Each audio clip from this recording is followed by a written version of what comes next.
बात करनी चाहिए ऋतुराज गायकवाड़ की भी। जिस तरह से इस सीरीज में वो बल्लेबाजी कर रहे हैं, जिस तरह से उन्होंने शतक लगाया, और उस शतक में आप अपनी टीम के ओपनिंग बैट्समैन से, टॉप ऑर्डर बैट्समैन से, और भविष्य में भारतीय टीम में वही जिम्मेदारी निभाने वाले खिलाड़ी जिसको देखा जा रहा है उस तरह से, इस तरह के खिलाड़ी से ऐसी पारी की उम्मीद करते हैं। उनकी पारी में कल सब कुछ था। मतलब आप वो शॉट्स देख लीजिए, वैरायटी ऑफ शॉट्स देख लीजिए, मैच्योरिटी देख लीजिए, क्लीन हिट्स देख लीजिए। मतलब एक अच्छी इनिंग के भीतर जो जो देखना चाहते हैं आप, वो सब कुछ कल उनकी पारी में था।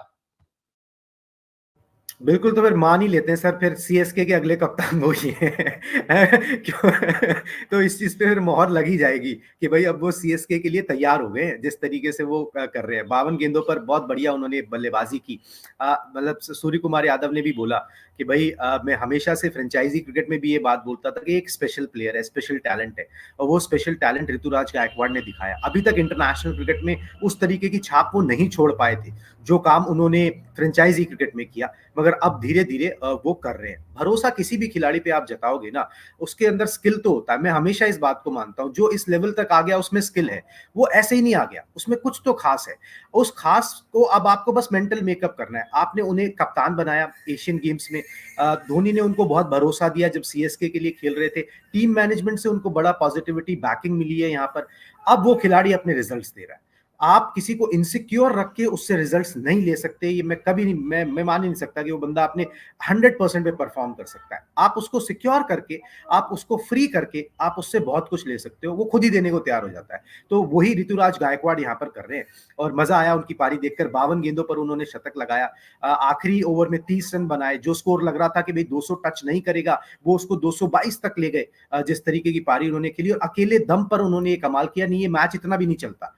इस मैच में फिर वो घुटने टेकने वाली बात हो जाती, जो टॉस जीतो और मतलब टॉस हारो मैच हारो वाली कंडीशन जो है वो टीम इंडिया के साथ लग जाती अगर ऋतुराज गायकवाड़ ने ये नहीं किया होता। टेंशन दिए, अच्छी टेंशन दी है। रोहित शर्मा वापस आ जाए, शुभमन गिल वापस आ जाए, आप कराओ किससे ओपनिंग कराओगे, किसको बाहर बैठाओगे? यशस्वी जायसवाल को बैठाओगे, ऋतुराज गायकवाड़ को बैठाओगे? बहुत अच्छी टेंशन है जो ये मिल रही है, और ये अच्छी टेंशन है। ऐसी टेंशन मिलनी चाहिए कि आपके पास बहुत सारे खिलाड़ी हो और आपको समझ में आए कि 11 उतारू कौन से बेस्ट हैं, कौन किससे ज्यादा अच्छा है, ये सोचने को आप मजबूर हो जाओ। तो ये एक अच्छी टेंशन है जो उन्होंने दे दी है। और अच्छी बात है, अभी 2 मैचेस और बाकी है, उसमें भी वैसा ही कमाल करें। फिर उसके बाद एक अच्छा खासा सीजन उनको मिलेगा आईपीएल का। वहां पर भी मेरे ख्याल से उनका एक ग्रूमिंग सीजन है। वो तैयार हो रहे हैं वो सीएसके के लिए। सीएसके बड़े बड़े खिलाड़ियों पर दाव लगा के भुगत चुकी है। वो उनको समझ आ गया कि हमारी टीम वही है कि जो यंगस्टर्स को हीरो बनाए, वैसा ही कल्चर है। तो मुझे ब्राइट फ्यूचर नजर आते हैं वो, चाहे फ्रेंचाइजी क्रिकेट की बात हो, इंडियन टीम की बात हो। मे बी कैप्टनसी मटेरियल अभी नहीं टीम इंडिया की तरफ से, मगर ये जरूर है, दावेदार जरूर है। और अगर वो अपनी बल्लेबाजी इसी तरीके से कंसिस्टेंटली कर पाए, ऊपर से खेलते हैं, रन बनाने का चांस उनके पास ज्यादा अच्छा, टॉप ऑर्डर में ही खेलेंगे वो हमेशा, चाहे कोई भी आ जाए, वो 1 2 3 में ही खेलेंगे अगर खेल रहे हैं 11 के अंदर। तो उनके पास मौके बहुत रहेंगे। लंबी रेस का घोड़ा जो है आप इसे कह सकते हो। बिल्कुल। और ये टूर्नामेंट, ये सीरीज, मतलब शुरुआत अच्छी नहीं रही थी। पहले पहले मैच में बगैर खाता खोले आउट हुए थे। फिर दूसरे मैच में उन्होंने हाफ सेंचुरी की। तीसरे मैच में उन्होंने कहा कि लाइए थोड़ा और विस्तार करते हैं अपनी इनिंग को, और जो विस्तार किया वो आपने बताया ही बहुत अच्छे से कि किस तरह से उन्होंने स्कोर बोर्ड को 200 के पार पहुंचाया। वरना अगर यहाँ पर 190 या 195 रन रहते भारतीय टीम के पास, तो जिस तरह की कंडीशंस थी गेंदबाजों के लिए, उसमें शायद ऑस्ट्रेलिया की टीम और पहले ये मुकाबला जीत चुकी होती, बल्कि एक तरफा अंदाज में जीत चुकी होती। मैच में जो थोड़ा सा नमक आया, सॉल्ट आया, वो उसके पीछे ऋतुराज गायकवाड़ की पारी, उनके बनाए रन, और उसकी वजह से ऑस्ट्रेलिया के सामने वो विशाल स्कोर था। इसलिए भी शायद वो है। एक एक बात और रह गई कुणाल, मुझे लगता है अगर अब ऋतुराज गायकवाड़ की बात कर रहे हैं तो उसमें ऐड कर लेना चाहिए। 26 साल के हैं अभी। और आजकल मेरा बड़ा फेवरेट एक टर्म है कि भारतीय टीम जो है वो कुछ खिलाड़ियों में म्यूचुअल फंड की तरह निवेश कर रही है। शुभमन गिल हो गए, उसी श्रेणी के हैं। मतलब 10 साल 12 साल तो क्रिकेट कहीं नहीं गई अभी इनकी, इसलिए भी इन्वेस्ट करना जरूरी है। बिल्कुल जी, आपने सही कहा। म्यूचुअल फंड अगर आप इनको कहोगे तो आप इनको लार्ज कैप म्यूचुअल फंड की कैटेगरी के अंदर रख सकते हो क्योंकि इनपे आप लंबा इन्वेस्ट कर सकते हो और आपको रिटर्न भी उस किस्म के यहाँ पर मिलने की उम्मीद है। और जैसे अगर हम बात करें भाई हाईएस्ट इंडिविजुअल स्कोर मतलब इंडिया की तरफ से T20 आई के अंदर, तो आपने जो पहला नाम लिया शुभमन गिल, वो पहले आते हैं, उनके 126 नाबाद हैं और दूसरे नंबर पर ऋतुराज गायकवाड़ आते हैं, उनके 123 नाबाद हैं। तो ये दोनों प्लेयर्स ऐसे हैं जिन पे आप हेविली इन्वेस्ट करोगे और आगे फ्यूचर जनरेशन जो फ्यूचर एक दशक है वो इन्हीं खिलाड़ियों को संभालना है।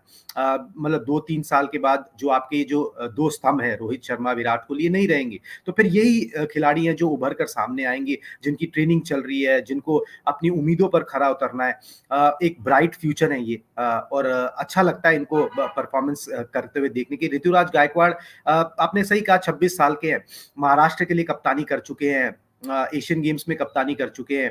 कैप्टन के नजरिए से भी आप किसी एक छोटे फॉर्मेट में इनको देख सकते हो। अगर ये कंसिस्टेंटली उसी तरीके से परफॉर्म करते रहे, थिंकिंग माइंड है और एक मतलब एक बढ़िया खिलाड़ी होने के साथ साथ एक हम्बल इंसान भी नजर आते हैं।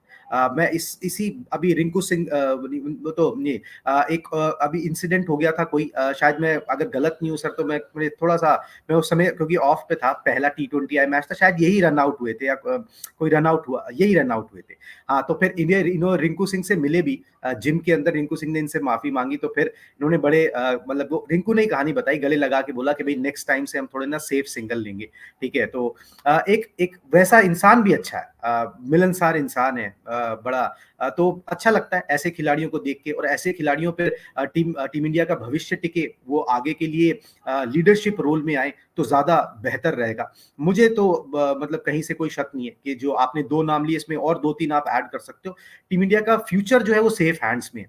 बस इन खिलाड़ियों को और ज्यादा सिक्योरिटी देने की जरूरत है, मौके देने की जरूरत है, इनका खेल निखर के आएगा। और जैसे होता है ना कि एक आदत पड़ जाती है, फिर जैसे विराट कोहली को जब वो रन बनाने लगे फिर वो आदत सी पड़ गई, फिर वो लेवल जो है ना वो ऊपर ही हो गया हमेशा के लिए। वैसे ही अगर इन खिलाड़ियों ने रन बनाने जैसे शुभमन गिल बनाने शुरू कर दिए, अब उनका लेवल ऊपर हो चुका है, वैसे ही ऋतुराज गायकवाड़ का भी लेवल जो है 2-3 पारियां और अगर ऐसी खेल जाएंगे तो लेवल ऊपर हो जाएगा। एक टर्न अराउंड मोमेंट जो है ना मुझे लग रहा है वो वर्ल्ड T20 जो आने वाला है वो ऋतुराज गायकवाड़ के लिए हो सकता है। एक बड़ा मंच है, उस बड़े मंच पर अगर बड़ा खेल वो ले आए, मौके उन्हें मिलेंगे, इसमें कोई दो राय नहीं है। अगर वो बड़ा खेल ले आए तो फिर वो अराइव कर गए, फिर आप उनको हर जगह पे देखोगे, ओडीआईज में भी वो उसको रेगुलरली देखोगे और भविष्य के खिलाड़ी फिर वो बिल्कुल कहे जा सकते हैं और वो उसमें अपने आप को सील कर लेंगे। बिल्कुल, और इसका बहुत सारा श्रेय राहुल द्रविड़ को भी दिया जाना चाहिए, क्योंकि अभी जब लगातार चर्चा हो रही है कि वो आईसीसी के खिताब नहीं जिता पाए, लेकिन ये नहीं भूलना चाहिए कि राहुल द्रविड़ कोई सीधे इंडियन टीम के कोच नहीं बने थे। उससे पहले वो एनसीए में थे, उससे पहले वो इंडिया ए टीम के साथ थे, अंडर 19 टीम के साथ थे। आप जरा जाकर पूछिए खिलाड़ियों से, वो बताएंगे कि राहुल द्रविड़ उनके लिए क्या है। और यही वजह है कि मैं बहुत दावे से कह सकता हूं कि अभी नहीं, अगले 1-2 साल नहीं, 2030 तक, 2030 आगे 6 साल अभी और जोड़ लीजिए, 7 साल बल्कि, इंडियन क्रिकेट में आप ट्रांजिशन नाम नहीं सुनेंगे। ट्रांजिशन यहां नहीं होगा जैसे पहले हुआ करता था कि 3-4 बड़े खिलाड़ी गए और उसके बाद अचानक आपकी टीम बैकफुट पर दिखने लगती थी। वेस्ट इंडीज के साथ हुआ, ऑस्ट्रेलिया के साथ हुआ, भारत के साथ भी हुआ। लेकिन अब अगले कम से कम 6-7 साल तक ये नहीं होने वाला, क्योंकि राहुल द्रविड़ ने जो बेंच स्ट्रेंथ तैयार की है भारतीय टीम की बतौर कोच, वो मतलब उसका कोई कोई तोड़ ही नहीं। इसलिए भी राहुल द्रविड़ को मतलब हम तो यही कहेंगे बहुत बहुत धन्यवाद इस तरह का एक बेंच स्ट्रेंथ क्रिएट करने के लिए। खैर, हम धन्यवाद आपको भी कहेंगे, आप लोग लगातार हमें प्यार दे रहे हैं, लेकिन रिक्वेस्ट फिर से वही करेंगे, सब्सक्राइब कर लीजिए, लाइक कीजिए स्पोर्ट्स 9 को, और फिलहाल के लिए मुझे और कुणाल को दीजिए इजाजत। आप सभी का दिन शुभ हो।